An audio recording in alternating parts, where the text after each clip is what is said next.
Friends, അപ്പം മസാലപ്പുട്ട് ഉണ്ടാക്കാം.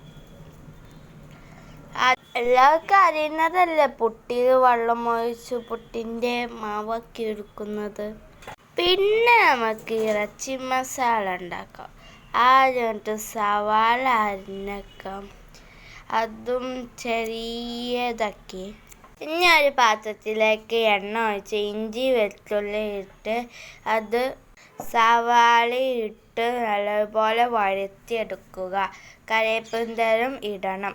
കുരുമുളക് പൊടി, ഗരം മസാല, മുളക് പൊടി, ഉപ്പ് ചേർത്തിട്ട് മിക്സ് ചെയ്തിട്ട് നമ്മൾ വേവിച്ച് വെച്ചിട്ടുള്ള ഇറച്ചി ചേർക്കുക. എല്ലാ മസാലപ്പൊടികളും ഇട്ട് വെച്ച ഇറച്ചിയാണിത്. ഇനി നമുക്ക് പുട്ടും കുട്ടിയിലേക്ക് അതിലേക്ക് തേങ്ങ ഇട്ട് അതിലേക്ക് നമ്മൾ ഉണ്ടാക്കി വെച്ചിട്ടുള്ള ഇറച്ചി മസാല ഇടുക.